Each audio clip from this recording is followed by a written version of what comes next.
जो ये आपने पढ़ा है, उसमें कितने बच्चे ऐसे हैं जो ये कहते हैं कि उनको चीज़ें समझ आई? जिनको समझ आई तो वो लिखो कि 100% में आपको कितनी चीज़ें समझ में आई है। किसी को 0% आई, किसी को 1 आई, किसी को 10 आई, किसी को 90 आई, किसी को 80% आई, किसी को 100% आई। तो जितनी भी टाइपें आज तक मैंने कराई हैं, आज हम टाइप स्टार्ट करेंगे 9, तो टाइप 8 माफ करिए, टाइप 8 तक मैंने जितने भी क्वेश्चन कराए हैं, जल्दी से कमेंट करके बताइए उसमें से आपका कितना परसेंट क्लियर है। सीट में आ रही है कुछ प्रॉब्लम कोमल, करेंगे उसका समाधान। मुझे तो सिर्फ आप बस ये बताओ, कितने भाई बहन ऐसे हैं मेरे जिनको 100% में कितनी परसेंट समझ में आ रही है। एक भाई कह रहा है आशुतोष सिंह 10,000% समझ आ रही, ढक्कन मजे ले रहा मेरे। बाकी 80 पर अच्छे से हो रहा है, 95%। टन टन टन टन टन टन टन टन टन टन टन टन, बढ़िया। लात किसी की दो टिकटे हैं, ठोल टेबल टिटलाओ। रिवीजन का तरीका बताओ सर, प्लीज बता रहा हूँ। देखो, सबसे पहले रिवीजन का बढ़िया तरीका क्या है कि जो काम रोज का होता है, जैसे मान लीजिए आपकी क्लास सुबह ए टाइम पे, ठीक है, एग्जाम्पल के तौर पे आपने इस क्लास को जैसे लाइव पढ़ा या रिकॉर्डेड पढ़ा, जब मर्जी पढ़िए, एक बार इसको पढ़ लिया साहब। फिर क्या करें सर? कुछ नहीं करना, फिर इस लाइव या रिकॉर्डेड क्लास को आराम से समझना है, सिस्टमेटिक स्टेप बाय स्टेप एक एक तरीके से बातों को समझ लेना है। नोट्स में हैं तो ठीक, नहीं तो बना लेने हैं तो ठीक, वरना hand written class notes market में मिलते हैं, वहाँ से बनाइए, वरना हमारे क्लास के देते ही हैं। उसका प्रिंट आउट निकालिए, अदरवाइज हम उसको प्रिंटेड फॉर्म में भी प्रोवाइड कराते हैं। देन उसका आधे से समझ लिया, इसके प्रैक्टिस के क्वेश्चन हम दे रहे हैं, वो प्रैक्टिस के क्वेश्चन आपने फाइनल कर लिए। उसमें कुछ एक में प्रॉब्लम रहेगी, कुछ सोल्व हो जाएंगे, जिनमें प्रॉब्लम उनको निशान लगा लीजिए, जो हो गए वो ओके। ठीक है जी। अब नेक्स्ट स्टेप आपका मेरे प्यारे बच्चों ये होना चाहिए कि ये थी आज की बात। अब कल दोबारा आप क्लास में आएंगे, तो जब कल दोबारा ए बजे क्लास स्टार्ट होगी तो आपने क्या करना है? तो आपने फिर से यही काम करना है कि जो ये 1.5 घंटे की क्लास थी जो आज आप पढ़ रहे हैं, ये कल 3x की स्पीड में खटाखट खटाखट बस सुन लो। कान में लीड लगाई, सुबह सुबह मॉर्निंग वॉक पे चल रहे हैं और सुनते जा रहे हैं मेरी बातों को, सुनते जा रहे 3x की स्पीड पे। उससे क्या होगा कि जो जो पढ़ाना वो आपको बार बार रिसाइट हो जाएगा और आवाज सेट हो जाएगी। तो अगली क्लास में आप मदमस्त होकर चीजें समझेंगे। तो आइए मेरे नन्हे मुन्ने प्यारे बच्चों, आज हम चर्चा करेंगे टाइप 9 की। टाइप 9 बहुत बेहतरीन है लेकिन बहुत सिंपल है। आइए। कह रहे the cost price of 16 article is same as the selling price of 14 article. कहता है भैया 14 वस्तुओं नहीं 16 वस्तुओं का लागत मूल्य 14 वस्तुओं के विक्रय मूल्य के समान है। तो कहता है जी प्रॉफिट या लॉस परसेंट बताइए। मेरे दोस्त सवाल में कह रहा है the cost price of 16 article, 16 article का जितना कोस्ट प्राइस होगा वही मेरे प्यारे बच्चों 14 आर्टिकल के सेलिंग प्राइस के बराबर होगा। ऐसा मैं नहीं कह रहा हूं, ऐसा सवाल कह रहा है कि भाई 16 का जो सीपी होगा वही 14 के एसपी के बराबर होगा। तो मैं मान लेता हूँ कि यार एक आर्टिकल का सीपी कितना है और एक आर्टिकल का एसपी कितना है, तो 14 का एसपी इतना बना, 16 का सीपी इतना बना, ये बराबर हुए। 2 8 16, 2 7 14। अब क्या करें सर? सीपी यहीं रख लेते हैं, एसपी बटे ले आते हैं, 7 यहीं रख लेते हैं मेरे प्यारे बच्चों, 8 बटे ले आते हैं। तो सीपी अगर 7 यूनिट होगा तो सेलिंग प्राइस होगा 8 यूनिट। बिल्कुल ठीक है। यानी अगर हमने कोई चीज़ 7 में खरीदी है तो 8 में बेची, तो बाबू मेरे लाभ कितना कमा लिए? वो 1 यूनिट। प्रॉफिट परसेंट क्या होता है साहब? Profit upon CP. सीपी कितना है जी? 8 या 7? अगर 8 बोल रहा है तो झंडू कान पे चाटा लगा ले, 7 है तो 100 पे कितना? तो 1/7 होगा, 14 सही 2/7%। तो मेरे भाई मेरा जो प्रॉफिट होगा वो होगा 14:2/7%। 14:2/7% मेरे भाई प्रॉफिट होगा।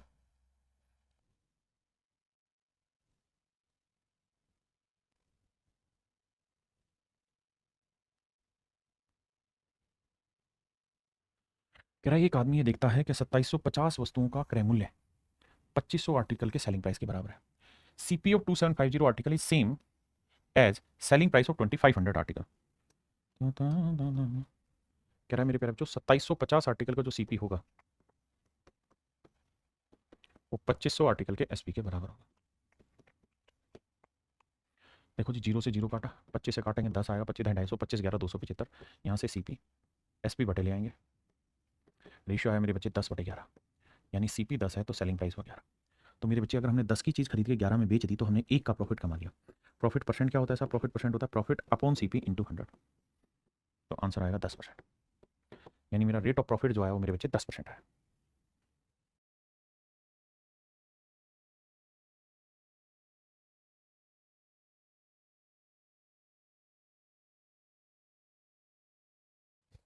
अब थोड़ा फास्ट करने की कोशिश कर रहे हैं। कह रहे हैं 7 आर्टिकल का जो सेलिंग प्राइस है वो 8 आर्टिकल के कोस्ट प्राइस के बराबर है। If the selling price of 7 article is equal to the cost price of 8 article. 7 article का सीपी 8 आर्टिकल के एसपी के बराबर है। अब एसपी यहीं रखते हैं, सीपी बटे ले आते हैं, 8 यहीं रखते हैं, 7 बटे ले आते हैं। तो सेलिंग प्राइस 8 है तो कोस्ट प्राइस है 7। हाँ जी। यानी अगर हमने कोई चीज़ 7 में खरीदी तो 8 में बेची, ध्यान रखना सीपी 7 है तो बेचा 8 में, 1 का लाभ। तो प्रॉफिट परसेंट का सूत्र क्या होगा जी? 1/सीपी, सीपी है 7 इंटू 100। तो 1 सही 14 सही मतलब 1/7 होता है, 14 सही 2/7%। यानी ऑप्शन सी 14.3%।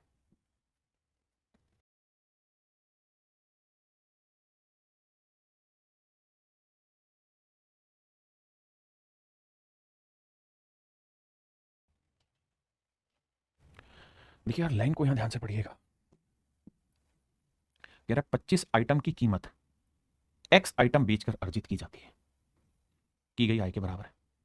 हिंदी में पढ़िएगा तो हिंदी में, ना इंग्लिश में पढ़िएगा तो कह रहा है कि the cost of 25 item is the same as the selling price of X item. देखिए पीछे जो पढ़ते थे उसका उल्टा लिखा हुआ है। कह रहा भैया 25 आर्टिकल का जो कॉस्ट है वो एक्स आर्टिकल के सेलिंग प्राइस के बराबर है।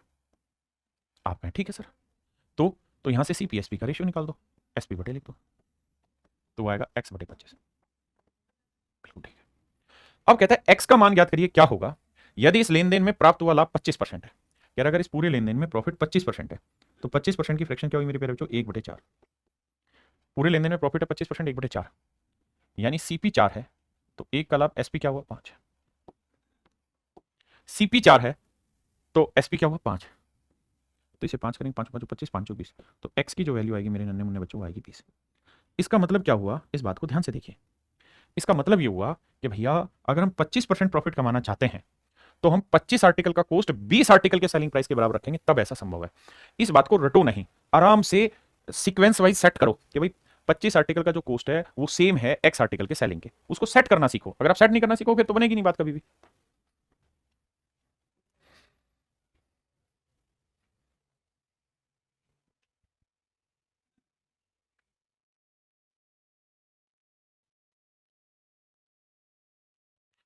देखिए यार यहां पे क्या किया कि कंडीशनर दे दिया आपको, कैसा कह रहा जी 12 आर्टिकल का जो कॉस्ट प्राइस है वो 9 आर्टिकल के सेलिंग प्राइस के बराबर है।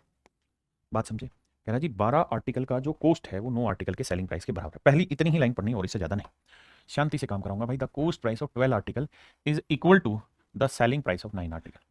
बहुत बढ़िया। कहता जी 12 आर्टिकल का कॉस्ट 9 आर्टिकल के सेलिंग प्राइस के बराबर है। 12 आर्टिकल का जो कॉस्ट प्राइस है वो 9 आर्टिकल के सेलिंग प्राइस के बराबर है। सेट है सर मामला, 3 3 9 3 4 12। यहां से अगर मैं सीपीएसपी का रेशियो निकलवाऊं तो आप मुझे कहोगे जी आएगा 3/4, यानी कॉस्ट 3 है तो सेलिंग प्राइस 4 है। अब मेरे बच्चे सवाल में क्या कह रहा है उस बात पे ध्यान देना। सवाल में कह रहा है while the discount given on 10 article is equal to the profit earn on 5 article. कह रहा है भैया 10 वस्तुओं पर दिया गया डिस्काउंट 5 आर्टिकल पे कमाए गए प्रॉफिट के बराबर है।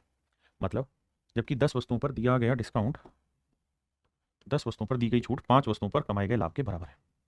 मतलब ये हुआ बेटे कि 10 आर्टिकल पे जितना आप डिस्काउंट दोगे, मान लो एक आर्टिकल पे डी का डिस्काउंट दोगे तो 10 पे इतना, ये बराबर है 5 आर्टिकल पे कमाए गए प्रॉफिट के। मतलब एक आर्टिकल पे पी का प्रॉफिट कमाए तो 5 पे इतना, कह रहा जी बराबर है 5 एकम 5 5 दूनी 10। यहाँ से रेशियो लोगे तो डिस्काउंट अपन प्रॉफिट का जो रेशियो आया वो 1/2 है। मतलब अगर हर आर्टिकल पे डिस्काउंट 1 यूनिट है तो प्रॉफिट है 2 यूनिट। किसी भाई को दिक्कत है यहाँ तक? अगर हर आर्टिकल पे मेरे भाई डिस्काउंट 1 है तो प्रॉफिट है 2, डिस्काउंट 1 है तो प्रॉफिट है 2, यानी 1 का डिस्काउंट हुआ है तो प्रॉफिट हुआ है 2 का, 1 का डिस्काउंट है तो प्रॉफिट है 2 का। अब मेरे प्यारे बच्चों मुझे एक बात बताना, पहले आप इतनी बात समझो। अब हमसे वो कह रहा है कि भाई फिर प्रॉफिट परसेंट भी बताओ, डिस्काउंट भी परसेंट बताओ और उनका डिफरेंस भी बताओ। तो बहुत सावधानी से इस बात को सुनना समझना, क्योंकि अब जो मैं बताने जा रहा हूँ या आज तक किसी को नहीं बताया, सिर्फ तुम्हें बता रहा हूँ। भाई यहाँ पे ध्यान दोगे तो यहाँ वो ये कह रहा है कि सीपी 3 है तो एसपी 4, यानी 3 में कोई चीज खरीदी तो 4 में बेची तो प्रॉफिट कितना हुआ 1। जबकि यहाँ कह रहा है कि प्रॉफिट 2 है तो डिस्काउंट 1। अब यहाँ प्रॉफिट 2 का है, यहाँ प्रॉफिट 1 का है, तो प्रॉफिट 2 का बनाया जा सकता है। आप कहें बिल्कुल ठीक है, कैसे बना दें? या चलो पहले मैं इसी से समझाता हूँ। वो ये कह रहा है कि सीपी, एसपी और एमपी। तो सवाल ने कहा कि भाई 3 में खरीदा 4 में बेचा, यानी कॉस्ट 3 है तो सेलिंग प्राइस है 4, तो प्रॉफिट कितना हुआ मेरे बच्चे 1 यूनिट का। प्रॉफिट हुआ 1 यूनिट का। 3 में खरीद के 4 में बेचा तो 1 का हो गया प्रॉफिट, बिल्कुल ठीक है। अब ये बताओ अगर प्रॉफिट 2 यूनिट का है तो डिस्काउंट कितने यूनिट का है? 1 का। अगर प्रॉफिट 2 का है तो डिस्काउंट 1 का, यानी जितना प्रॉफिट होगा उसका आधा ही तो मेरे भाई डिस्काउंट होगा, जितना प्रॉफिट होगा उसका आधा ही तो डिस्काउंट होगा, बिल्कुल ठीक है। तो अगर प्रॉफिट 1 का है तो डिस्काउंट आधे का होगा, तो 1 का आधा कितना हुआ 0.5। फिर से समझाता हूँ भैया, यही तो कह रहे हैं, समझना वाली बात यही तो कह रहे हैं कि जितने का आप डिस्काउंट दोगे उससे डबल प्रॉफिट होगा, या जितना आपका प्रॉफिट होगा उससे डबल आपका डिस्काउंट, उसका आधा डिस्काउंट होगा। अगर प्रॉफिट 2 का है तो डिस्काउंट 1 का, प्रॉफिट 20 का तो डिस्काउंट 10 का, प्रॉफिट 200 का तो डिस्काउंट 100 का, अगर प्रॉफिट 20 का तो डिस्काउंट 10 का। तो प्रॉफिट अगर 1 का है तो डिस्काउंट आधा होगा 0.5। अब मुझे ये बात भी पता होनी चाहिए कि सर मार्क प्राइस में से डिस्काउंट घटा के ही तो सेलिंग प्राइस आता है। भाई मार्क प्राइस में से एमपी क्या है? बहुत बढ़िया भाई प्रबंध शाह, ये तो शुरुआत में बता दी, तुम कह रहे हो आग लगा देंगे। घोड़ू कहां से आग लगा देगा जब तुझे एमपी नहीं पता? अब तक क्लास के बेसिक में बताया हुआ है मार्क प्राइस। तो भैया इसमें से 0.5 का डिस्काउंट घटाएंगे तभी तो सेलिंग प्राइस आएगा। आप कहें बिल्कुल ठीक है, तो इसका मतलब सेलिंग प्राइस 4 है, डिस्काउंट 0.5 का है, तो मार्क प्राइस होगा 4.5। अब उसने दो चीजें पूछी, पहली चीज पूछी कि भैया प्रॉफिट परसेंट बताओ। तो हम कहते हैं जी 1 का प्रॉफिट है किस पे? सीपी पे, तो 100 पे कितना? यानी 33 सही 1/3% या 33.33%। भाई रोज का काम रोज करके आया करो। अब लेते हैं डिस्काउंट परसेंट। डिस्काउंट परसेंट किस पे कैलकुलेट होता है मेरे बच्चे? Discount upon mark price. Discount upon mark price. तो डिस्काउंट है 0.5 का, मार्क प्राइस है 4.5 का, गुना 100। तो 5 एकम 5, 5 नहीं 45, 1/9 क्या होगा? 11 सही 1/9%। और 11 से 1/9% को लिख सकते हैं 11.11%। अब मेरे प्यारे बच्चों इनका डिफरेंस निकालते हैं। Profit percent minus discount percent. तो डिफरेंस निकालो, घटाएंगे तो 22.22%। तो ये आया मेरे बच्चे मेरे सवाल का सही उत्तर कि प्रॉफिट परसेंट और डिस्काउंट परसेंट का जो डिफरेंस आएगा वो 22.22% है। अब मेरे बच्चे इसी सवाल को और सुंदर तरीके से अगर आपने करना है तो यहीं सेट करो, पॉइंटों में जाओ। आप ये देखो आपका प्रॉफिट कितने का आ रहा है? 2 का, और यहाँ प्रॉफिट 1 का, तो इसे डबल कर दो, 2 कर दो। 2 कैसे करें? इधर भी 2 से गुना, इधर भी 2 से। यानी चीज खरीदी 6 में तो बेची कितने में? 8 में। तो 6 में खरीद के 8 में बेची, तो प्रॉफिट कितना हुआ? 2। तो डिस्काउंट नेचुरल है, अगर प्रॉफिट 2 का है तो डिस्काउंट 1 का होगा। तो मार्क प्राइस में से 1 घटा के 9 8 आया तो ये कितना होगा? 9। अब भैया प्रॉफिट परसेंट निकाल दो, तो प्रॉफिट परसेंट हो जाएगा 2/6 गुना 100। और डिस्काउंट परसेंट निकाल दो, वो आ जाएगा 1/9 गुना 100। तो यहाँ ये होगा कि डेसिमल में आप बच जाएंगे और कैलकुलेशन थोड़ा फास्ट कर लेंगे। अब एक बार कमेंट करके बताइए कितने बच्चे समझ गए।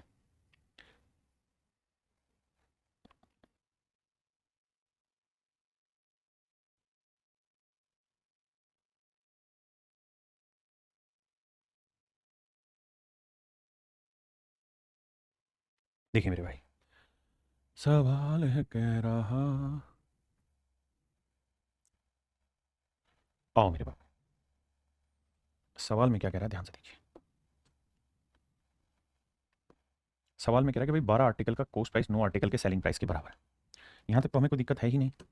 CP of 12 article is equal to the selling price of 9 article. पहले इसी मामले को सेटल करते हैं कि भैया 12 आर्टिकल का सीपी 9 आर्टिकल के एसपी के बराबर है। 3 3 9 3 चौक 12, सीपी अपॉन एसपी, ये रेशियो है मेरे प्यारे बच्चों 3/4। यानी कोई चीज़ 3 में खरीदी है तो बेची कितने में? 4 में। हाँ जी। While the discount on 8 article, जबकि कह रहा है जो 8 आर्टिकल पे दिया गया डिस्काउंट है is equal to the profit on 6 article, 6 article पे कमाए गए लाभ के बराबर है। 8 वस्तुओं पर दिया गया डिस्काउंट छूट 6 आर्टिकल पर कमाए गए लाभ के बराबर है। अब आइए मेरे दोस्त, 8 आर्टिकल पे दिया गया डिस्काउंट 6 आर्टिकल पे कमाए गए प्रॉफिट के बराबर है, तो 2 6 2 4 8। तो डिस्काउंट अपॉन प्रॉफिट का रेशियो आया 3/4। बिल्कुल सेट है मामला। यानी डिस्काउंट 3 है मेरे प्यारे बच्चों, तो प्रॉफिट कितना है? 4। ये बात भी सही है। अब एक बात बताइए, यहाँ लिखेंगे भैया सीपी, यहाँ लिखेंगे एसपी, और यहाँ लिखेंगे एमपी। प्रॉफिट कितना है? सेट करते हैं प्रॉफिट को 4। यहाँ प्रॉफिट कितना है साहब? 1 है, क्योंकि यहाँ 3 में चीज़ खरीदी है 4 में बेची, तो 1 का प्रॉफिट है आप में बिल्कुल। और भैया यहाँ डिस्काउंट 3 का तो प्रॉफिट 4 का, तो इसे 4 बना दो। कैसे बनाएंगे? 4 से गुना करके। यानी सीपी हुआ मेरे प्यारे बच्चों 12। हाँ जी। तो सेलिंग प्राइस हुआ 4 चौक 16। तो 12 में खरीद के 16 में बेचा, कितने का बट्टा दे दिया? डिस्काउंट 4। और अगर 4 का डिस्काउंट है तो 4 का प्रॉफिट है तो डिस्काउंट कितने का होगा मेरे बच्चे? 3 का। तो 16 में 3 का डिस्काउंट, मार्क प्राइस क्या हुआ? 19। अब भैया डिस्काउंट परसेंट पूछे, तो 3 का डिस्काउंट 19 पे, तो 100 पे कितना? सोल्व कर दीजिए मेरे बच्चे, आंसर आ जाएगा। सोल्व कर देंगे मेरे प्यारे बच्चों, मेरा आंसर आ गया। हाँ जी। अब 1/19 की कहानी हमको पता है क्या होती है। सर 1/19 होता है, परसेंटेज में याद करके पढ़ा होगा, 5 सही 5/19। 3 से करेंगे तो 3 5 15 सही 15/19। तो भैया 15.79% हमारा राइट आंसर, ऑप्शन सी। जी आप कमेंट नहीं पढ़ते हैं, पढ़ तो रहे हैं। ये मार्क प्राइस क्या होता है? पहली क्लास देखिए प्रॉफिट एंड लॉस की, वहां बताए हैं। जी अनामिका जी कराएंगे। क्लियर है मेरे प्यारे बच्चों? आइए जी नेक्स्ट में।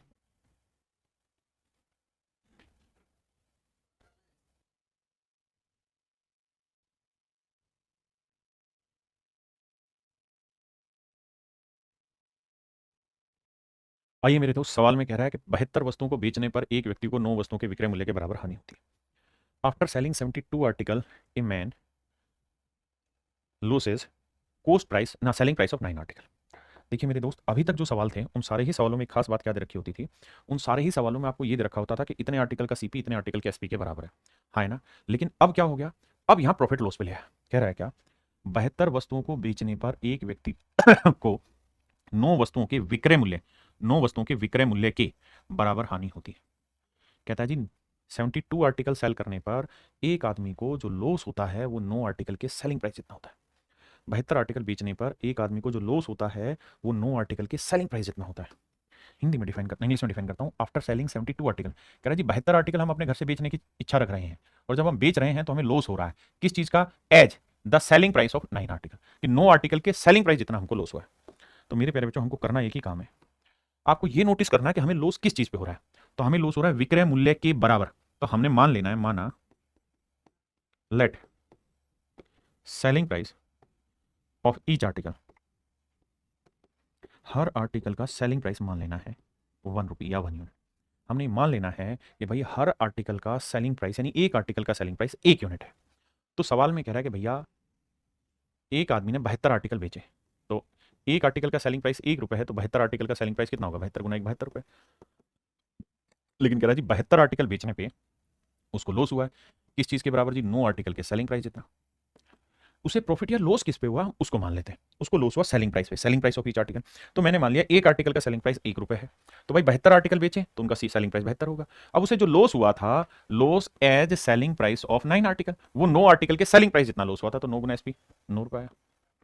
बिल्कुल ठीक है। अब मैं आपसे कहूँ सीपी बताइए क्या होगा मेरे भाई? तो कॉस्ट प्राइस होता है क्या? अगर सेलिंग प्राइस और लॉस है तो सेलिंग प्राइस प्लस लॉस, तो 72 में 9 जोड़ा 81, यानी 72 रुपए में बेच के 9 की हानि उठाई है, तो फिर 81 रुपए में चीज खरीदी होगी। अब कह रहा है सवाल में कि लॉस परसेंट बताइए। तो लॉस परसेंट क्या होगा? लॉस अपॉन सीपी इंटू 100, 1/9, यानी 11 सही 1/9%। अब इस तरीके के सवालों में नोट क्या करना है? नोट ये करना है आपने कि प्रॉफिट या लॉस जिस पर डिपेंड करे, जिस पर डिपेंड करे, प्रॉफिट या लॉस जिस पर डिपेंड करे, हो सकता है वो कॉस्ट प्राइस पे डिपेंड करे, हो सकता है वो सेलिंग प्राइस पे डिपेंड करे, तो जिस पर डिपेंड करे उसे 1 रुपया मान ले या 1 यूनिट मान ले। जैसे अगले सवाल पे आते हैं। आइए बापू, क्या कह रहा है? कह रहा है 72 वस्तुएं बेचने पर एक व्यक्ति को 9 वस्तुओं के, एक व्यक्ति को 9 वस्तुओं के मैन अर्न ए प्रॉफिट, इस बार प्रॉफिट कमा रहा है as the selling price of 9 article. कहता है 9 वस्तुओं के विक्रय मूल्य के बराबर लाभ होता है। तो मेरे बच्चे, मैंने मान लेना है कि हर आर्टिकल का सेलिंग प्राइस 1 रुपए, यानी 1 रुपए पर आर्टिकल सेलिंग प्राइस एक आर्टिकल का। तो कितने आर्टिकल बेचे जी हमने? 72। तो भैया 72 आर्टिकल बेचा है, तो 72 आर्टिकल का सेलिंग प्राइस 72 गुना 1, 72 रुपये होगा। बिल्कुल ठीक है। और हमें क्या हुआ मेरे प्यारे बच्चों? प्रॉफिट। तो प्रॉफिट किसके बराबर हुआ है? सब प्रॉफिट हुआ है 9 आर्टिकल के सेलिंग प्राइस जितना। तो एक आर्टिकल का सेलिंग प्राइस 1 रुपये माने हो, तो 9 आर्टिकल का सेलिंग प्राइस 9 रुपये। तो 72 रुपये में हमने कोई चीज़ बेची और 9 रुपये का मेरे प्यारे बच्चों हमको क्या हुआ है? प्रॉफिट। तो 72 में बेच के 9 का प्रॉफिट हुआ, तो कॉस्ट प्राइस क्या होगा? 72 में से 9 घटा दो, क्योंकि 72 में बेच के 9 का प्रॉफिट कमाया है, तो 72 में 9 घटाएंगे, यानी खरीदा कितने में होगा? 63। यानी मेरे प्यारे बच्चों 72 रुपये में कोई चीज़ बेची है तो 9 का प्रॉफिट कमाया, तो खरीदा होगा 63। सवाल में पूछा प्रॉफिट परसेंट बताओ, तो प्रॉफिट परसेंट क्या होगा? 9 का प्रॉफिट है किस पे जी? 63 पे, तो 100 पे कितना? 9 एकम 9, 9 सात 63, 1/7, और 1/7 होगा मेरे प्यारे बच्चों 14 सही 2/7। तो मेरा आंसर होगा 14:2 बाई 7%।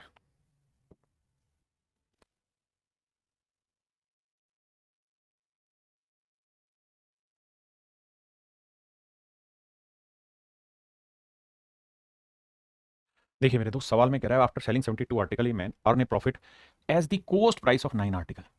इस बार कह रहा है कि जो हमें प्रॉफिट हो रहा है वो 9 आर्टिकल के क्रय मूल्य के बराबर प्रॉफिट हो रहा है। मैंने नोट में चीज लिखवाई, आपको प्रॉफिट या लॉस किस चीज पे हो रहा है? मैटर वो कर रहा है, तो सीपी पे हो रहा है। तो लेट कर लीजिए, मान लीजिए कि एक आर्टिकल का सीपी 1 रुपए, 1 रुपी पर आर्टिकल।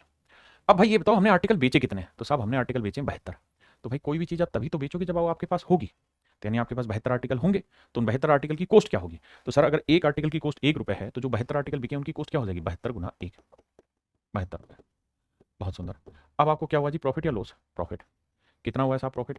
तो साहब हमको जो प्रॉफिट हुआ है वो 9 आर्टिकल के कॉस्ट प्राइस जितना, तो एक का एक, तो 9 आर्टिकल कॉस्ट 9 रुपए। तो प्रॉफिट परसेंट का formula profit upon CP into 100। 9 8 72, 1/8 होगा मेरे प्यारे बच्चों 12.5%।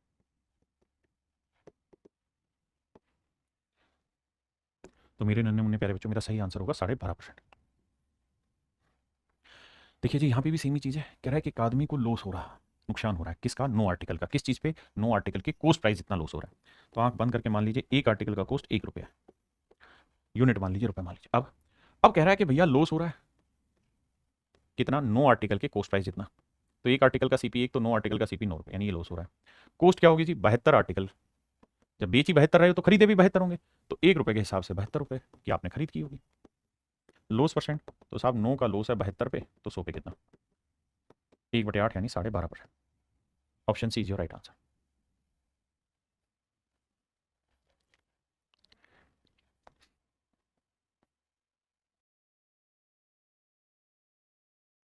देखिए यार, कह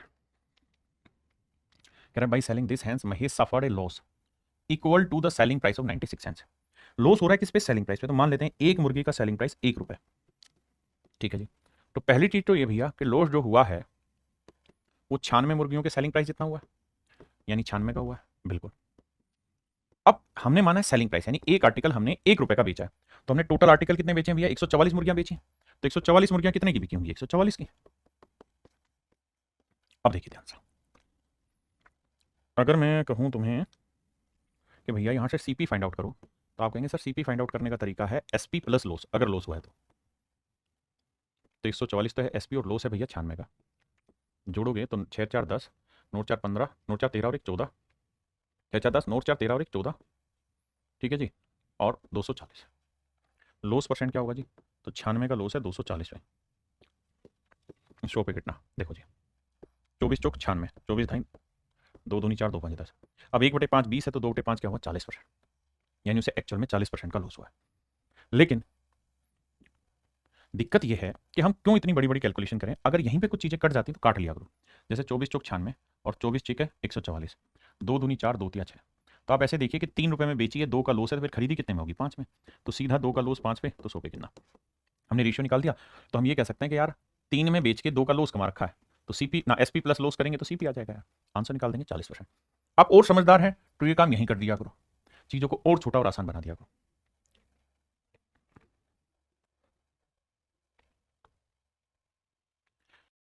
देखो यार, कहता है बाई सेलिंग 2 आर्टिकल, कितने में बेचे हमें इसकी जरूरत नहीं।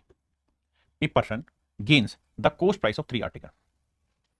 कहता है ये 2 वस्तुओं को बेचने पर एक व्यक्ति को 3 वस्तुओं के लागत मूल्य जितना लाभ होता है। तो भैया प्रॉफिट जो हो रहा है किस पे हो रहा है? सीपी पे। तो मान लेते हैं 1 रुपया पर आर्टिकल है सीपी। ठीक है जी। अगर एक आर्टिकल का सीपी 1 रुपए है तो उसे जो प्रॉफिट हो रहा है वो कितना हो रहा है साहब? 3 आर्टिकल के सेलिंग प्राइस जितना, 3 आर्टिकल के कोस्ट प्राइस जितना, यानी 3 रुपए का। अब ये बताओ बेच कितने रहा है? तो 2 वस्तुओं को बेचने पर, तो आर्टिकल बिके हैं 2, तो 2 आर्टिकल का कोस्ट प्राइस क्या होगा भाई? एक आर्टिकल का सीपी 1 है तो 2 का सीपी 2। कहता है 2 आर्टिकल बेचने पे उसे जो प्रॉफिट हुआ है वो 3 आर्टिकल के सीपी जितना है, यानी 3 रुपए हुआ। प्रॉफिट परसेंट बताओ यार।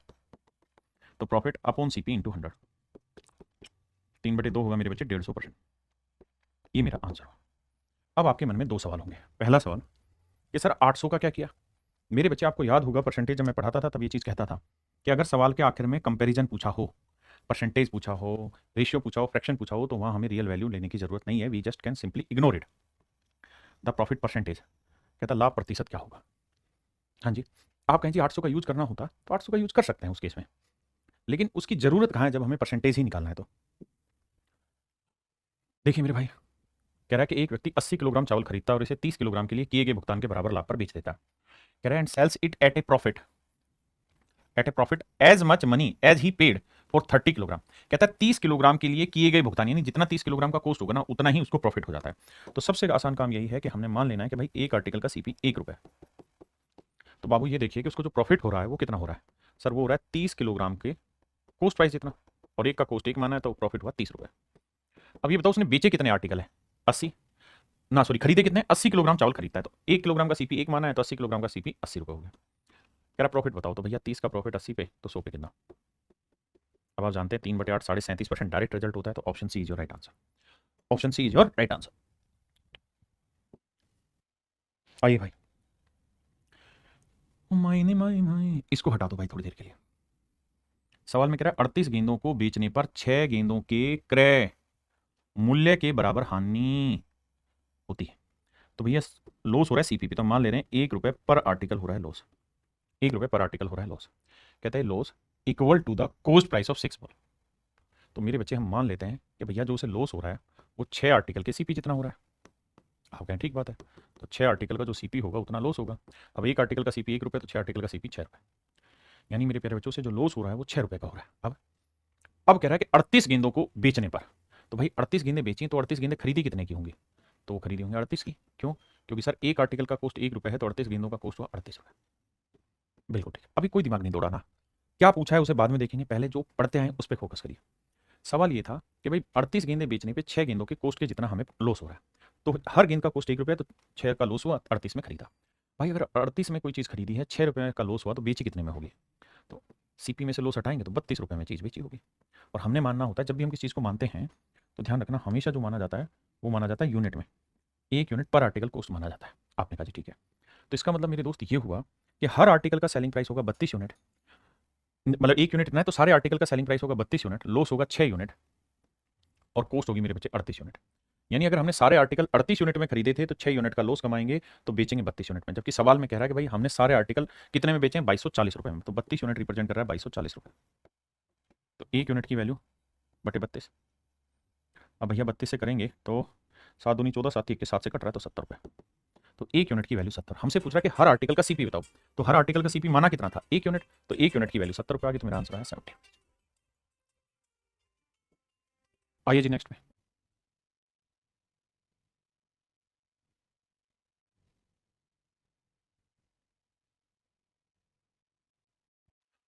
कह रहा है जी, Mohan bought 25 books for ₹2000। Mohan ने 25 किताबें 2000 रुपये में खरीदी। मोहन ने 25 किताबें 2000 रुपये में खरीदी and sold them at a profit equal to the selling price of 5 books.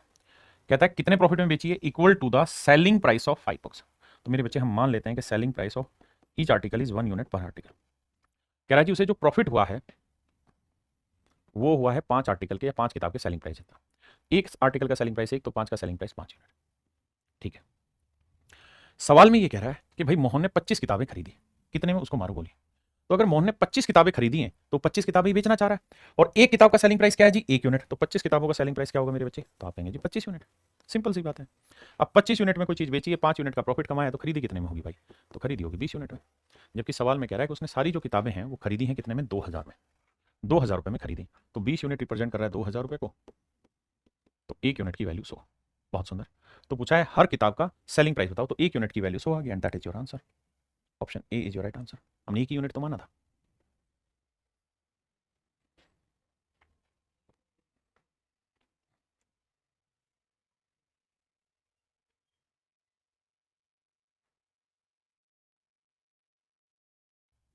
देखिए दोस्त, सवाल में कह रहा था cost price of a pencil is 33:1/3% less than the cost price of a pen. कह रहा है भैया सीपी की बात कर रहे हैं पेंसिल और पेन की। सवाल में ये कह रहा है कि भैया cost price of pencil is 33:1/3% less than the cost price of pen. कहता है पेन की कॉस्ट से 33/3% कम है, यानी पेन की कॉस्ट मेरे बच्चे 3 है, तो पेंसिल की कॉस्ट 1 कम, मतलब कितनी हुई? तो ये तो है इनके कॉस्ट प्राइस का रेशियो। बहुत ज्यादा। अब अगली लाइन में क्या कह रहा है? If a man sells 4 pencil, कहता है 4 पेंसिलें बेचता है, at the cost price of 5 pens, 5 pen के कॉस्ट प्राइस जितनी कीमत पे वो 4 पेंसिलें बेच दे रहा है। अब एक बात है, कहता है 4 पेंसिलें बेच रहा है, कितने में बेच रहा है भाई? जितना 5 पेन का कॉस्ट प्राइस होगा।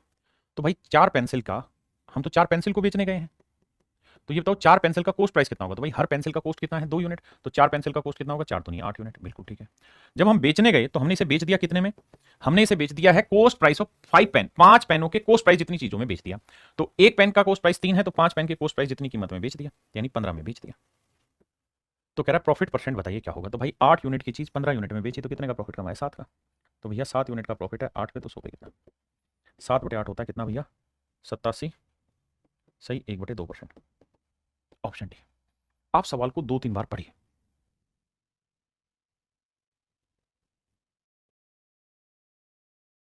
देखिए सवाल में कह रहे हैं कुर्सी का क्रय मूल्य एक मेज के क्रय मूल्य से 25% कम है। देखिए भाई ये तो हो गई चेयर और ये हो गई टेबल। सवाल में कह रहा है कि चेयर का जो प्राइस है वो टेबल से 25% कम है, 1/4, यानी टेबल का प्राइस अगर मेरे बच्चे 4 यूनिट है तो चेयर का 1 यूनिट का मतलब कितना होगा? 3। ये तो हुआ जी आपका साहब कॉस्ट प्राइस। बहुत सुंदर। अब बात कर लेते हैं साहब सेलिंग प्राइस की। अब कह रहे हैं यदि एक व्यक्ति 5 कुर्सी और 7 मेज, 5 कुर्सी को 7 मेजों के क्रय मूल्य पर बेचता है, यानी जो चीज हम बेचना चाह रहे हैं वो क्या है? If a man sells 5 chair, हम बेच रहे हैं 5 चेयर, तो 5 चेयर बेच रहे हैं, तो भाई 5 चेयर का कॉस्ट प्राइस निकाल लो और फिर सेलिंग प्राइस निकाल लो। तो साहब एक चेयर का जो कॉस्ट है वो है 3, तो 5 चेयर का हो जाएगा 5×3 = 15। सेलिंग प्राइस की बात करें तो भैया सवाल में कह रहा है क्या? 5 कुर्सी को 7 मेजों के क्रय मूल्य पर बेचता है, यानी जितना 7 मेजों का क्रय मूल्य होगा उतने में ये चीज बेचेगा। जितना 7 मेजों का क्रय मूल्य होगा, 7 टेबल का जो कॉस्ट प्राइस होगा उस पर बेचेगा। तो एक टेबल का कॉस्ट है 4, तो 7 टेबल का हो गया 7×4 = 28, यानी 15 की चीज 28 में, तो भैया कितने का प्रॉफिट हो गया? 13 का। तो 13 का प्रॉफिट 15 पे, तो 100 पे कितना? अब बाबू देखो, 1/15 होता है कितना, 6 सही 2/3, तो 2/15 कम हो रहा है, यानी 13/15 को 1 माइनस 2/15 करेंगे तो भैया ये घटाएंगे तो 86.6 answer. Option C is your right answer.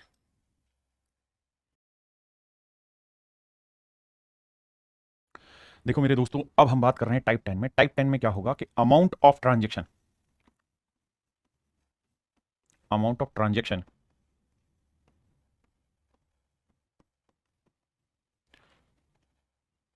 Will be constant,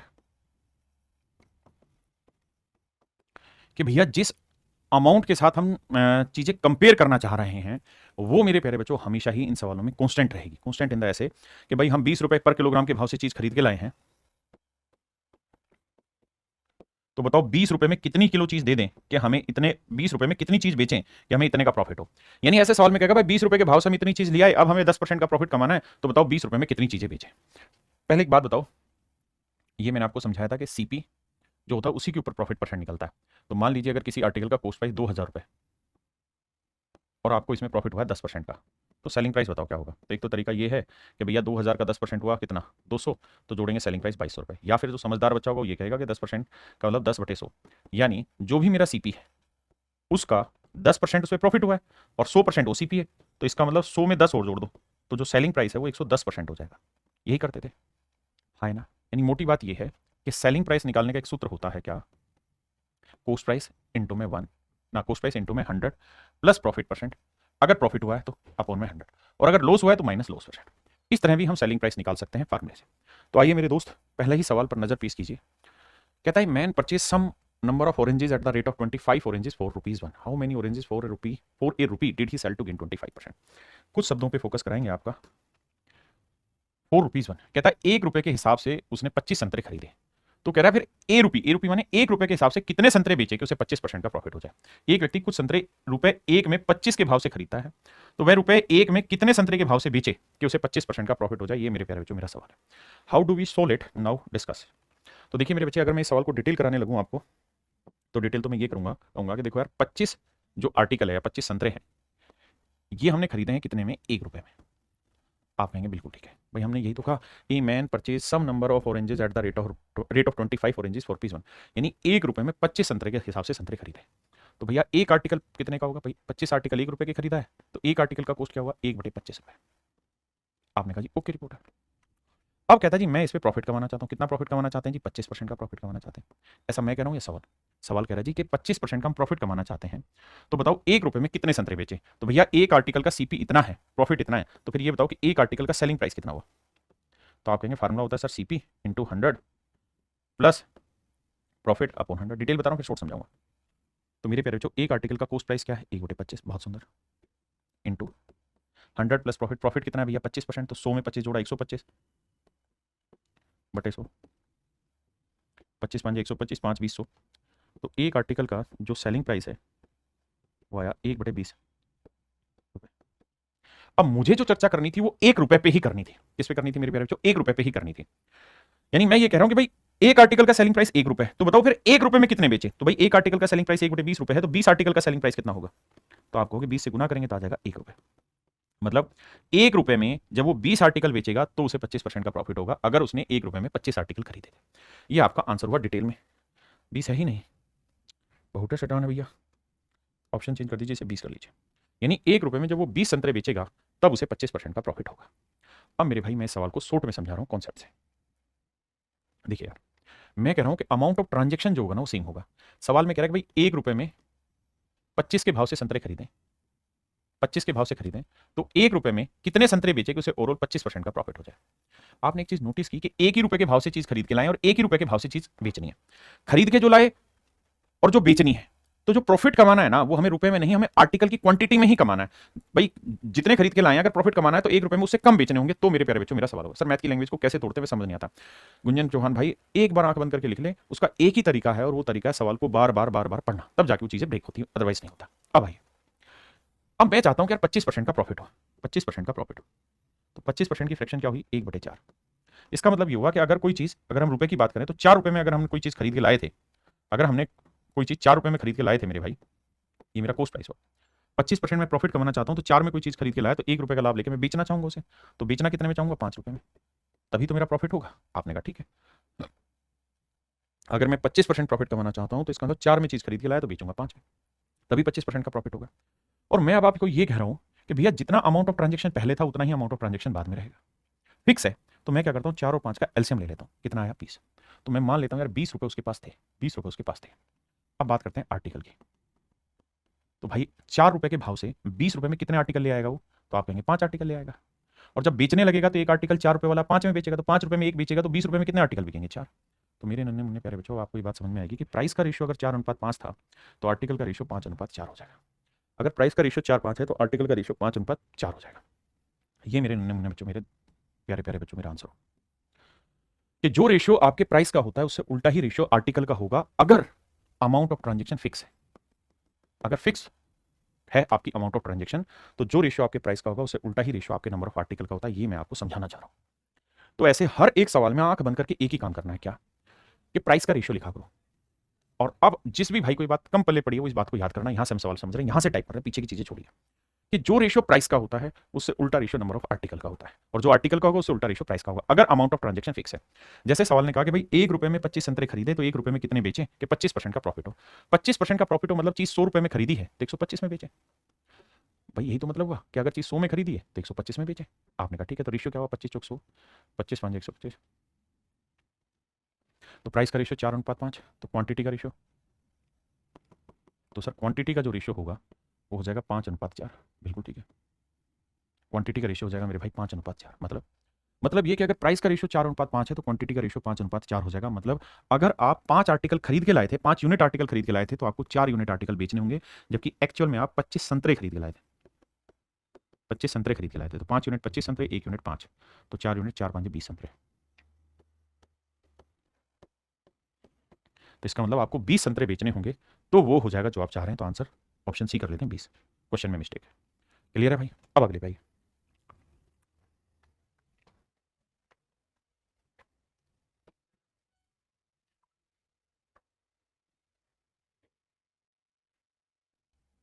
आइए मेरे बच्चे। देखिए सवाल में कह रहा है man purchase some number of oranges at the rate of 11 oranges for a rupee. यानी कहता है 1 रुपए में 11 संतरे के भाव से संतरे खरीदे। How many oranges for a rupee, तो 1 रुपए में वो कितने बेचे कि उसे 10% का प्रॉफिट हो। तो 1 रुपए में 11 की दर से संतरे खरीदता है, तो 1 रुपए में कितने संतरे बेचे ताकि उसे 10% का प्रॉफिट हो। बहुत ही सिंपल था। क्या सिंपल है कहानी कि भाई एक बार प्राइस का रेशियो ले लो, जो प्राइस का रेशियो निकाल दोगे उसका उल्टा आर्टिकल का होगा, या जो आर्टिकल का है उसका उल्टा प्राइस, दोनों ही कर सकते हो आप। कह रहा है जी 1 रुपए में 11 संतरे बेचे खरीदे, तो वो 10% का प्रॉफिट कमाना चाह रहा है। तो 10% का मतलब 100 की चीज वो कितने बेचना चाह रहा है, 110 में,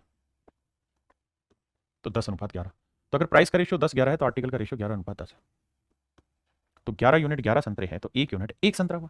यानी अगर 1 रुपए में 11 यूनिट चीज खरीदी थी तो 1 रुपए में 10 यूनिट चीज बेचनी होगी। तो 11 यूनिट 11 संतरे, 1 यूनिट 1 संतरा, तो 10 यूनिट 10 संतरा। ये मेरा आंसर होगा।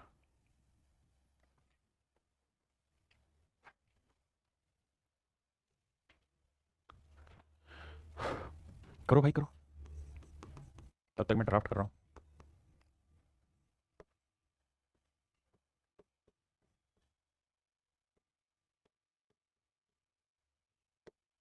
देखिए मेरे भाई सवाल में कह रहे हैं man purchase some number of mangoes at the rate of 65 mangoes 4 piece. कहता है 65 आम 1 रुपए के भाव से खरीदे। How many mango 4 A rupee, तो 1 रुपए में कितने संतरे आम वो बेचे कि उसे 30% का प्रॉफिट हो। कितने का प्रॉफिट हो, 30% का प्रॉफिट हो। अब भाई 30% प्रॉफिट मैंने 100 में चीज खरीदी तो 130 में बेची। आपने कहा ठीक है, रेशियो लेंगे तो आया 10:13। तो प्राइस का रेशियो 10 13 है तो आर्टिकल का रेशियो क्या होगा जी, 13:10। तो 13 यूनिट 65 आम है तो 1 यूनिट हुआ 5, तो 10 यूनिट हुआ मेरे बच्चे 10 गुना 5 50। यानी 50 आम मेरे प्यारे बच्चों से बेचने होंगे 1 रुपए में, तो उसे वो सब कुछ मिल जाएगा जो वो 30% की चाहत रख रहा है प्रॉफिट की, अदरवाइज नहीं।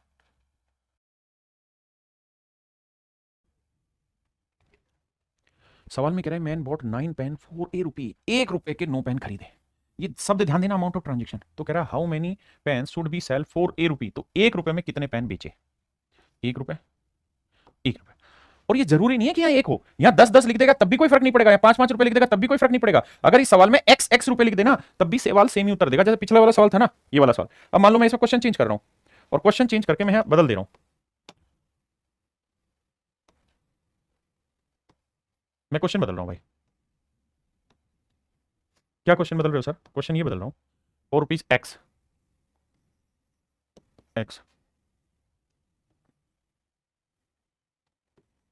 ये कर दिया सवाल। यानी मैंने क्या किया मेरे भाई, एक्स एक्स रुपए दोनों जगह लिख दिया। अब मेरे सवाल का उत्तर बताओ क्या बदला या सेम रहा? तो मेरे भाई अभी भी सवाल का उत्तर सेम ही है। यानी उस एक रुपए पे मत जाना, एक रुपया गलत है। मैं हमेशा ये बात कहता हूं, सवाल के कॉन्सेप्ट पे जाओ, डाटा पे नहीं। आप एक रुपए के चक्कर में आएंगे, अगली बार एक्स रुपए लिख देगा, आप ये तो कराया नहीं। मैं कह रहा हूं जब जब अमाउंट ऑफ ट्रांजेक्शन फिक्स हो, कॉन्स्टेंट हो, वहां टेंशन लिए बिना जो कहा है उस चीज पे काम करो, आंसर सेम ही आएगा। तो यहां एक रुपए की जगह कुछ भी लिख देगा, आंसर सेम आएगा। ठीक है भाई, आइए। तो भैया 50% का प्रॉफिट कमाना है, जिसको फ्रैक्शन बताओ फ्रैक्शन लिखो, नहीं तो भैया सोचना।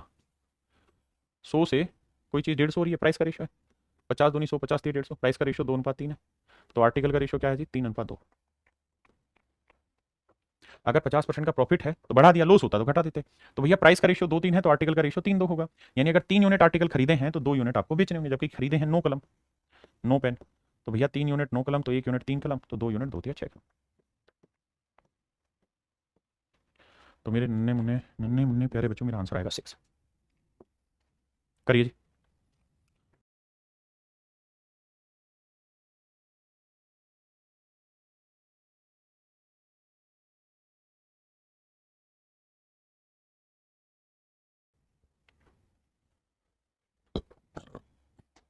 अब देखिए, जो बावले बालक है वो घबरा जाएंगे, उनको लगेगा अरे सर पिछली बार तो 1 रुपया था, यहाँ तो 10 रुपया हो गया। कोई फर्क नहीं पड़ता, बस दोनों जगह सेम होनी चाहिए, कॉन्स्टेंट होनी चाहिए। 4 रुपीज 10,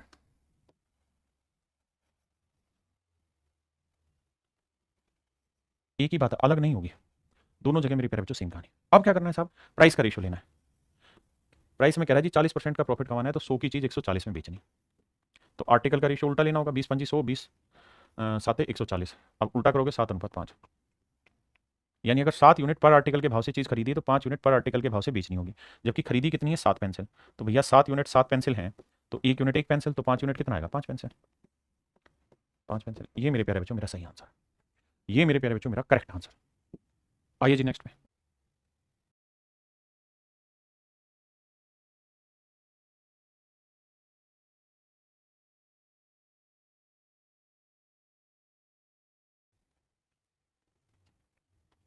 करिए भाई, थोड़ा सा चेंज है सवाल, है वही सेम कहानी, लेकिन देखता हूं कितने बच्चे इस कहानी को पकड़ पाएंगे।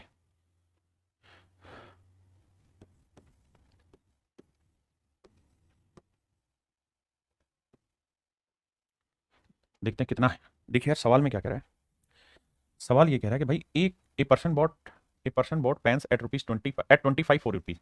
यानी 1 रुपए में 25 पेन खरीदे, और फिर हमने क्या किया, 15 पेन 1 रुपए में बेच दिए। प्रॉफिट परसेंटेज बताइए। सवाल में कह रहा है भैया कि 1 रुपए में 25 पेन की दर से हमने पेन खरीदे और 1 रुपए में 15 कलम की दर से बेच दी, प्रॉफिट बताओ। तो मेरे प्यारे बच्चों, खरीदे हुए पेनों की संख्या भी और बेचे हुए पेनों की भी संख्या है। अरे थोड़ा तो दिमाग लगाओ। देखिए भाई, तो रेशियो निकालें, 5 3 15, 5 5 25, तो रेशियो है 5:3। तो अगर आर्टिकल का रेशियो 5:3 है तो प्राइस का रेशियो उल्टा होगा 3:5। बिल्कुल ठीक है, प्राइस का रेशियो उल्टा होगा 3:5। क्लियर है, बिल्कुल ठीक है। इसका मतलब अगर कोई चीज आपने 3 में खरीदी थी तो आप बेच कितने में रहे थे, 5 में। कितने का लाभ कमाया, तो पीछे यही तो करते हैं। तो 2 का लाभ लाभ 3 पे, तो 100 पे कितना, तो ये होगा 66 सही, 2 पे 3%। बहुत सारे भाई रटने पे, मैं रटा तो रही नहीं हूँ, एक एक बात एक्सप्लेन कर रहा हूँ आपको। हाँ है ना, फोकस बात पे करिए। आओ देखिए, आपने ना घबराना है।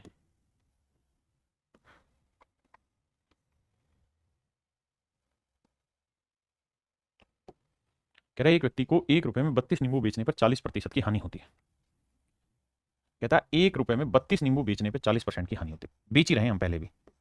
32 नींबू, 32 नींबू, 32 नींबू बेचने पर 40% की हानि होती है, तो 20% का प्रॉफिट कमाना है। दोनों ही सेलिंग प्राइस है। देखिए प्राइस का रेशियो लेते हैं। भाई कह रहा है कि हम पहले किसी आर्टिकल को 1 रुपए में 32 नींबू बेच रहे थे, तो हमको 40% का लॉस हो रहा था। 40% लॉस का मतलब है कि 100 की चीज हम 60 में बेच रहे थे। 100 की चीज कितने में, 60 में, क्योंकि 40% लॉस था। अब हम कमाना चाहते हैं 20% का प्रॉफिट, तो हम चाह रहे हैं क्या, 100 की चीज 120 में बेचना। बिल्कुल ठीक है। तो प्राइस का रेशियो आ गया, आर्टिकल का रेशियो ले लो, 60 एकम 60, 60 दूनी 120, 1:2, तो आर्टिकल का रेशियो आएगा 2:1। बिल्कुल ठीक है। तो 2 यूनिट 32 नींबू है, तो 1 यूनिट की वैल्यू क्या आएगी, 16। तो 1 यूनिट आएगा 16 नींबू। नींबू रे नींबूड़ा नींबूड़ा। तो मतलब मेरे प्यारे बच्चों, 1 रुपए में 16 नींबू बेचेंगे तो बात बनेगी। ये एक की जगह कुछ भी हो जाएगा, बात समझो। समझे कि नहीं, 1 रुपए में 16 नींबू बेचेगा तो 20% प्रॉफिट होगा।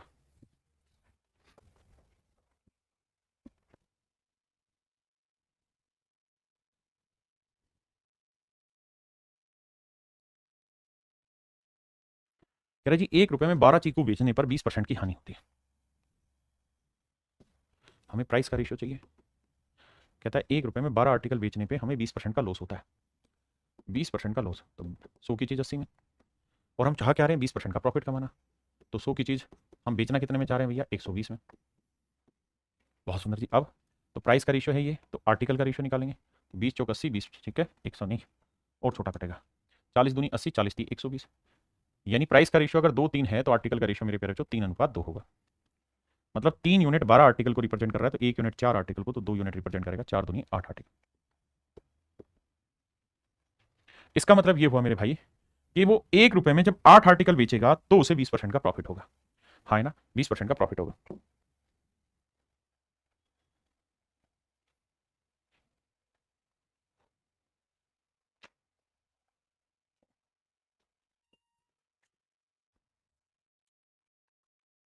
देखिए भाई, इस बार चीज को और अच्छे से घुमा लिया। यहां फिक्स वैल्यू 40 रुपए कर दी। कहता है जी 40 रुपए में 45 संतरे बेच रहा है, 45 संतरे बेच रहा है, तो कहता है 20% का लॉस होता है। 20% का लॉस मतलब चीज कितने में बिकी, 100 की चीज 80 में। तो कह रहा है 40 रुपए में कितने संतरे बेचे कि 20% का प्रॉफिट हो जाए। तो नया सेलिंग प्राइस 20% ज्यादा टेकना चाह रहा है, तो 100 की चीज बनाना चाह रहा है 120 में। बिल्कुल ठीक है। किसी भाई को दिक्कत है? यानी यहां 20% लॉस में बेच रहा था, यहां 20% प्रॉफिट में बेचेगा। रेशियो निकालोगे भैया, उल्टा आर्टिकल का होगा। 40 दूनी 80, 40 थी 120, 2 3, तो आर्टिकल का रेशियो आएगा 3:2। मतलब 3 यूनिट 45 संतरे, 1 यूनिट 15, तो 2 यूनिट आ जाएगा 2 गुना 15, 30 संतरे। मतलब मेरे नन्हे मुन्ने प्यारे बच्चों 30 संतरे जब वो बेचेगा 40 रुपए में, तब उसे 20% का प्रॉफिट होगा। कितने मेरे प्यारे बच्चों, 30 संतरे कितने रुपए में, 40 रुपए। मैं लिख के समझाता हूं। 40 रुपए में जब 20%, 40 रुपए में 20% प्रॉफिट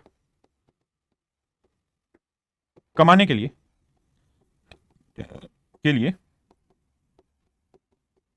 उसे बेचने होंगे मेरे भाई कितने, 30 संतरे। ये होगी इसकी सही लाइन कि if he want to earn 20% profit then he has to sell 30 oranges 4 rupees 40, 30 oranges 4 rupees 40 to earn 20% profit। यानी 30 संतरे मतलब 20% प्रॉफिट कमाना चाह रहा है, तो 40 रुपए में 30 संतरे बेचेगा। अब एक बच्चा पूछ रहा था अगर ये डाटा चेंज हो जाए, जैसे मान लो 40 की जगह अगर मैं ये कहूं कि यार 1 रुपए में, सारा सवाल ये रहे लास्ट में 40 की जगह 1 रुपए कर दूं कि 1 रुपए में 20% प्रॉफिट कमाने के लिए कितने संतरे बेचने होंगे। तो कुछ नहीं करना यार, 40 रुपए में 30 संतरे बेच रहा है, तो 1 रुपए में कितने बेचेगा, 30/40, यानी 3/4 संतरे बेचेगा। और अब अगर मैं ये नया डाटा डाल दूं कि बताओ तो फिर 24 रुपए में कितने संतरे बेचेगा। तो आप कहोगे देखो 1 रुपए में 3/4 संतरे बेच रहा है, तो 24 में कितने बेचेगा, 4 6 24 6 18, तो 18 संतरे बेच देगा। यानी अगर मैं नया सवाल देता और यहां ये लिख देता कि बताओ 1 रुपए में कितने संतरे बेचेगा, तो 3/4 संतरे। अगर मैं यहां कह देता कि 24 रुपए में कितने बेचेगा, तो 24 से गुना कर देते, है ना। जो भी पूछता उसका आप आंसर निकाल देते।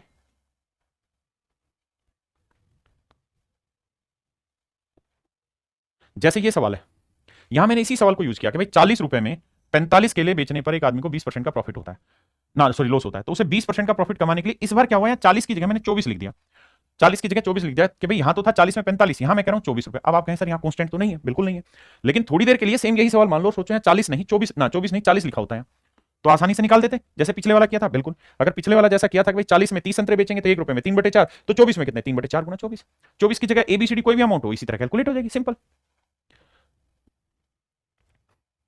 कह रहा जी 60 रुपए में 12 संतरे बेचने पर एक आदमी को 25% का लॉस होता है, तो 100 रुपए में, 100 को मत देखो, यहाँ 60 ही सोचो। यहाँ 100 की जगह 60 ही लिख रहे हैं दो। अब ध्यान देना, कहता है 60 रुपए में 12 संतरे, कह रहा है भैया 12 संतरे बेचने पे उसे 25% का लॉस होता है, तो 100 में 25 गया मेरे भाई 75। अब कह रहा है कि वो 25% का लाभ कमाना चाहता है, तो 100 की चीज 120 25 में बेचेगा। तो प्राइस का रेशियो ये है, तो आर्टिकल का उल्टा होगा। 25 3 75, 25 5 125, 3 5 काटा मार के उल्टा लाओगे तो 5 3 आ जाएगा। क्या मेरी बात समझ पाए भाई? 25% लॉस में बेच रहा था तो 12 बेच रहा था, 25% प्रॉफिट पे बेचना चाह रहा है, तो 100 की चीज 125, रेशियो आप 75 25 5 125, 5 3 उल्टा हो गया। तो 5 यूनिट 12 संतरे तो 1 यूनिट 12/5, 5 यूनिट 12 संतरे तो 1 यूनिट 12/5, बिल्कुल ठीक है। तो 3 यूनिट कितना आएगा, 3 गुना 12/5। इसका मतलब ये हुआ कि 60 रुपए में अगर वो 25% प्रॉफिट कमाना चाहता है, तो उसे जो सेल करना पड़ेगा ना, वो 12×36/5 संतरे बेचने होंगे, 12×36/5 संतरे बेचने होंगे। अगर मैं यहाँ 60 की जगह 1 रुपया दे दूं कि भाई बताओ फिर 1 रुपए में कितने बेचने होंगे, 1 रुपए में कितने सेल करने होंगे, तो आप कुछ नहीं कहेंगे, आप कहेंगे 36/5/60, यानी 1 रुपए में इतने संतरे बेचने होंगे। अब मैंने क्या पूछ लिया आपसे कि भाई 100 रुपए में कितने बेचेगा, तो गुना 100 कर देंगे यार, घबरा क्यों रहे हो। अब देखो भाई, इससे काटेंगे 6 5 30, 0 0 गया, 3 से काटेंगे 12, यानी 12 संतरे बेचने होंगे उसे। यानी 100 रुपए में 25% का प्रॉफिट कमाना है तो 12 संतरे बेचने होंगे। कितने बेचने होंगे मेरे बच्चे? 12 संतरे बेचने होंगे।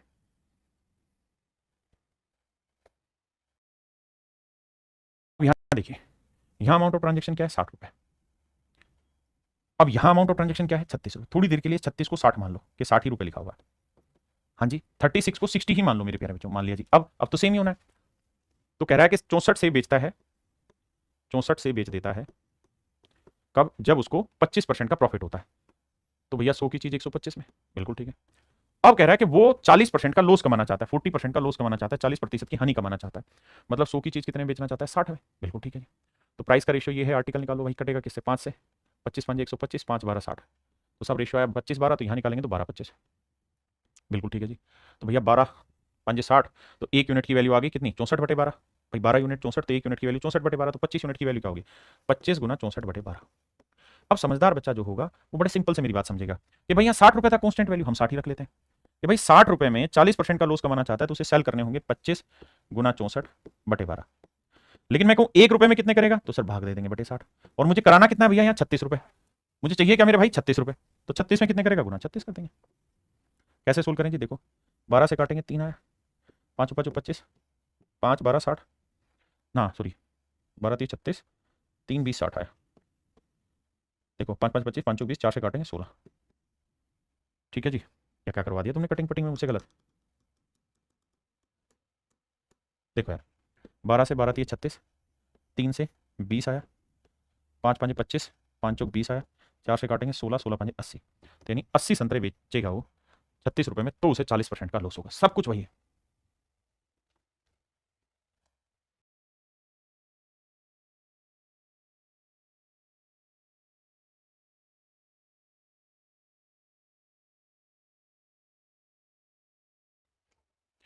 अब कह रहे हैं 2500 रुपए में 25 आर्टिकल बेचे तो 10% का लॉस हुआ, तो 2400, 2400 नहीं 2500 पे ही ट्रांजेक्शन करो।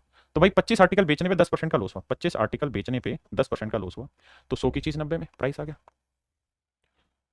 तो 20% का प्रॉफिट कमाना है, तो 100 की चीज 120। तो आर्टिकल का रेशियो क्या हुआ? 30 3 90, 30 चौक 120, 3 4, तो आर्टिकल का रेशियो 4 थे। हाँ जी। अब यहां तक की बात आई समझ में? तो 4 यूनिट 25, तो 1 यूनिट 25/4, तो 3 यूनिट 3 गुना 25/4।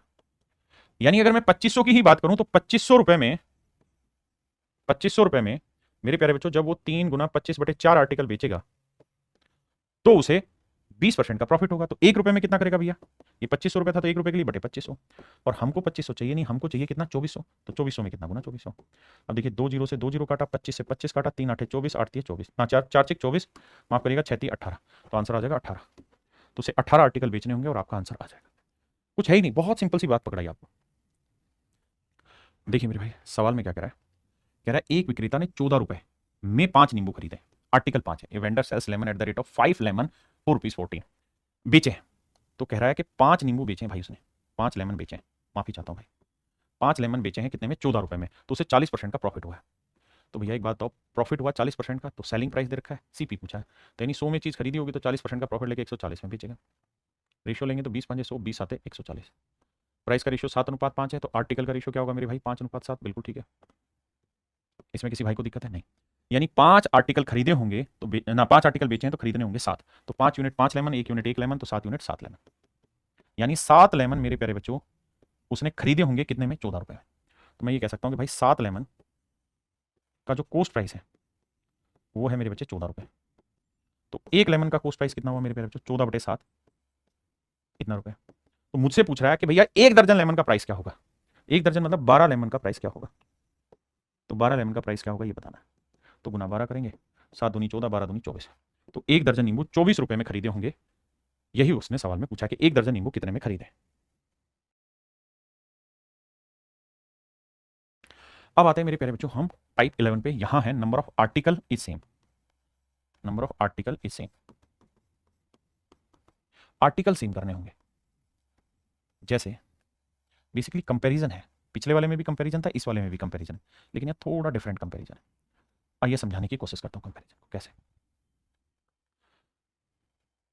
मैं आपको यह कहूं कि यार मैं चीनी लेके आया 50 रुपए पर किलोग्राम की, 50 रुपए पर किलोग्राम की रेट से मैं चीनी लाया और मैंने चीनी बेच दी 60 रुपए पर आधा किलो। तो बताइए मेरा प्रॉफिट परसेंट क्या हुआ?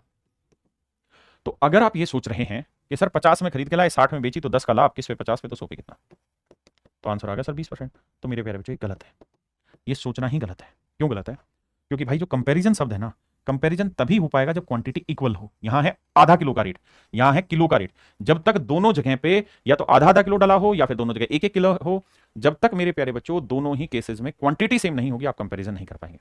मैं कहूं कि यार अगला सवाल मैंने बोला कि भाई मैं केले खरीद के लाया हूं 48 रुपए पर डजन, पर डजन में केले खरीद के लाया हूं, और यानी मैंने बेच दिए हैं 800 रुपए पर 10 केले। 10 केले मैंने 800 रुपए के बेच दिए, तो मेरा प्रॉफिट या लॉस बताओ। गलत है, कैलकुलेट करना। अब तब तक कैलकुलेट नहीं करेंगे जब तक दोनों जगह आर्टिकल बराबर ना कर दें। यहां 12 थे क्योंकि दर्जन था, यहां 10 था, तो ये गलत हो जाएगा, ये मेरे भाई गलत हो जाएगा। आप कंपैरिजन कर ही तब पाएंगे जब दोनों जगह नंबर ऑफ आर्टिकल सेम। तो आने वाले अगली जो टाइप है, यानी जो टाइप 11 है, इसमें आपको यही सब चीजें मिलेंगी देखने को, जहां नंबर ऑफ आर्टिकल अलग होंगे। कह रहा है किसी व्यक्ति ने 10 रुपए में 11 नग के भाव से कुछ नग खरीदे, यानी वो ये कह रहा है कि भाई 11 आर्टिकल,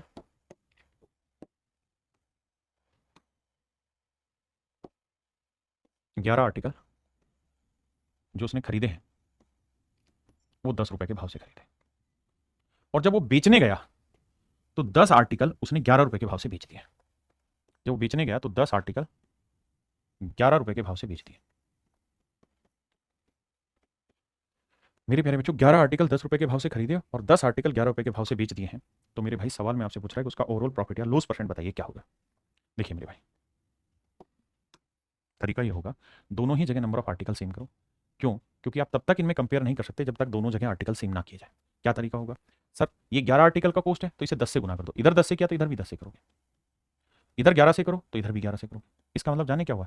इसका मतलब ये हुआ कि 110 आर्टिकल का जो कॉस्ट प्राइस है वो 100 रुपए, और 110 आर्टिकल का जो सेलिंग प्राइस है वो 121 रुपए।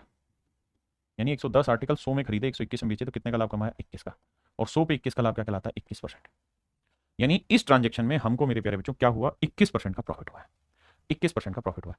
यानी हमें क्या करना है? कंपेरिजन करना होता है। आइए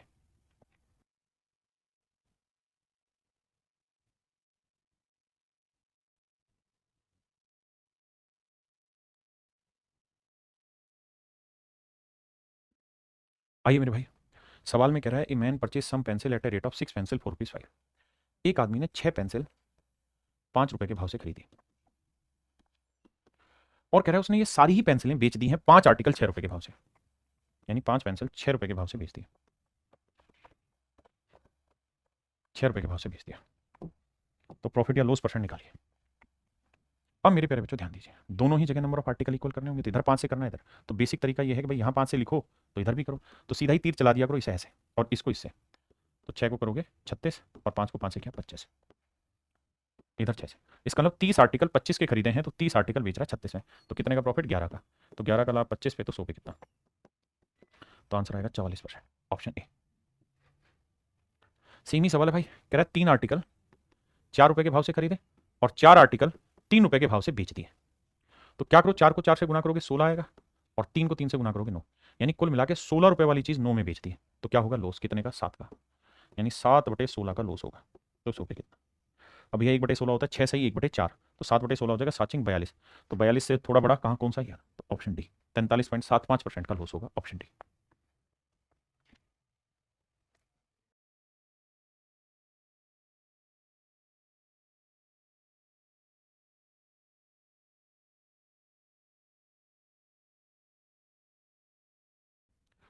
देखिए यार, एक विक्रेता 8 रुपए में 9 की दर से केले खरीदता है, यानी 9 आर्टिकल 8 रुपए के भाव से खरीदे, और कह रहा है जी 8 आर्टिकल 9 रुपए के भाव से बेच दिए। तो करो क्या भाई, 8 8 64 करो और 9 में 81 करो। यानी कुल मिला के 64 में चीज खरीदी, 81 में बेची, कितने का लाभ? 17 का। तो भैया 17 का लाभ हुआ 64 पे, तो 100 पे कितना? अब देखो दो ही ऑप्शन है, दोनों ये वाले तो लॉस के हैं, तो हटा दो, इनमें से एक प्रॉफिट का होगा। आप जानते हैं 17×3 = 51, 17×4 = 68, यानी 25 से थोड़ा बड़ा होगा, 25 से बड़ा एक ही ऑप्शन है, तो ऑप्शन सी। नजदीक भी जाने की जरूरत नहीं है, ये भाई होमवर्क है, आप खुद कर लेंगे। अब आज हल्की सी टाइप को बढ़ाया है, मतलब ओवरडोज किया थोड़ा सा, बस बहुत ज्यादा नहीं।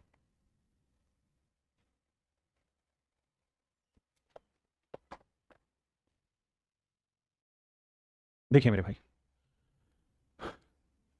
सवाल में कह रहा है एक व्यक्ति ने कुछ नारंगी ₹2 में एक नारंगी के भाव से खरीदे हैं। शब्दों को कुछ ब्रैकेट में डालूंगा। कुछ नारंगी 2 रुपए में एक नारंगी के भाव से खरीदे तथा उतनी ही नारंगी and same number of article eight the rate of 2 4 page. सवाल में ये कह रहा है भाई यहाँ मैं आर्टिकल लिख रहा हूँ, यहाँ मैं प्राइस लिख रहा हूँ, so that you will not get confuse. तो सवाल में कह रहा है एक आदमी ने एक आर्टिकल 2 रुपए के भाव से खरीदा, एक संतरा 2 रुपए के भाव से खरीदे, और इतने ही आर्टिकल, 2 आर्टिकल 1 रुपए के भाव से खरीदे। यानी कह रहा है कि ये खरीदने की बात है कि अगर यहाँ से एक्स आर्टिकल लिए हैं तो यहाँ से भी एक्स ही आर्टिकल लेना है। ऐसा मैं नहीं कह रहा हूँ, सवाल कह रहा है कि दोनों जगह से सेम आर्टिकल है। तो दोनों जगह से खरीदे हैं सेम आर्टिकल, तो भैया दोनों जगह इक्वल बनाने के लिए यहाँ 2 है, यहाँ 1 है, तो क्या किया जाए? तो सर इधर 2 से गुना कर दिया जाए, तो इधर भी 2 से। तो इसका मतलब यहाँ 2 आर्टिकल 4 रुपए में खरीदे थे, यहाँ 2 आर्टिकल 1 रुपए में खरीदा था, तो मैं ये कह सकता हूँ कि कुल मिला के 2 और 2 4 आर्टिकल उसने जो खरीदे हैं वो कितने में खरीदे हैं? 4 और 1 5 रुपए में। बहुत सुंदर। देखो जितने यहाँ खरीदे उतने यहाँ, तो टोटल कितने हो गए? 2x, यानी 2 और 2 4 आर्टिकल। अब अगली लाइन में क्या कह रहा है? अगली लाइन में कह रहा है व्यक्ति ने सभी नारंगी 3 रुपए में 4 नारंगी के भाव से बेची। कहता है जितने भी उसने खरीदे उन सबको 4 आर्टिकल 3 रुपए के भाव से बेच दिए। 4 आर्टिकल 3 रुपए के भाव से बेच दिए। 4 आर्टिकल, सारे आर्टिकलों को मिला के जो सेल किया है वो 4 आर्टिकल 3 रुपए के भाव से बेचा है। कह रहा जी प्रॉफिट या लॉस परसेंट बताओ। तो भाई सिंपल दिख रहा है कि 4 आर्टिकल कुल मिला के 5 में खरीदे, 4 आर्टिकल 3 में बेच दिए, तो लॉस कितने का हुआ? 2 का। 2 का लॉस 5 पे तो 100 पे कितना? आंसर होगा 40%। यानी ओवरऑल मेरे प्यारे बच्चों 40% का लॉस हुआ है। कहता है man purchase some oranges at the rate of 3 oranges for rupees 2। एक आदमी ने, कहता है भैया 3 आर्टिकल 2 रुपए के भाव से खरीदे। बहुत बढ़िया जी। और कहता है उतने ही आर्टिकल 5 आर्टिकल 4 रुपए के भाव से खरीदे। 5 आर्टिकल 4 रुपए के भाव से खरीदे, सेम नंबर ऑफ आर्टिकल। कहता है man purchase some oranges at the rate of 3 oranges for rupees 2 and same number of oranges at the rate of 5 oranges for rupees 4। कहता है जितने यहां से खरीदे उतने यहां से। कह रहा है कि अगर एक्स आर्टिकल उसने इस रेट से खरीदे तो एक्स ही आर्टिकल इस रेट से खरीदे, तो भैया दोनों जगह आर्टिकल सेम करना होगा। कैसे सेम करें भैया? तो इधर कर दो 5 से, इधर कर दो 3 से। इसका मतलब ये हुआ कि 15 आर्टिकल उसने 10 में खरीदे और यहाँ 15 आर्टिकल उसने 12 में खरीदे। सेल आउट करोगे तो 15 और 15 30 आर्टिकल जो उसने खरीदे हैं वो खरीदे हैं 12 और 10 22 में। आपने कहा जी ओके रिपोर्ट है। और कह रहा है अब उसने उन सारे आर्टिकल को बेच दिया है किस रेट में? 6 ऑरेंजेस 4 रुपीज 5। 6 नारंगी 5 रुपए के भाव से उसने सबको बेच दिया। कह रहा है जी सब बेच दिए 6 आर्टिकल 5 रुपए के भाव से। 6 आर्टिकल 5 रुपए के भाव से बेच दिए। अब मेरे प्यारे बच्चों जितने आर्टिकल खरीदे हैं वो सारे के सारे आपको सेल करने पड़ेंगे। बिल्कुल। तो 30 खरीदे तो 30 ही सेल करने होंगे, तो किससे गुना करें? 5 से। हाँ जी। तो 30 आर्टिकल 22 में खरीदे हैं तो 30 आर्टिकल बेचे कितने में? 25 में। तो 22 में खरीद के 25 में बेचे, कितने का लाभ कमाया? 3 का। तो भैया 3 का प्रॉफिट कमा दिए हो 22 पर, तो सुइये पर कितना कमाओगे? 2 से काटा 11, 2 से काटा 50, 150/11 भाग दोगे तो जरूरत नहीं कहें कि ऑप्शन ए डायरेक्ट बढ़ा दे रहा आपको। अब मेरे भाई एक बात ये भी ध्यान देना कि अगर मान लीजिए गलती से ऐसा हो जाता कि यहां आर्टिकल 30 होते और यहां आर्टिकल 7 होते, 7, तो 7 और 30 को तो इक्वल नहीं कर पाते, तो फिर क्या करना होता? 7 से यहां गुना करना होता और 30 से यहां गुना करना होता, तो फिर आप कंपेरिजन कर पाते। चलिए मेरे प्यारे बच्चों आज के लिए इतना ही रखते हैं। ये टाइप यहीं खत्म हुई, फिर मिलते हैं। Thank you, have a nice day to everyone. Thank you.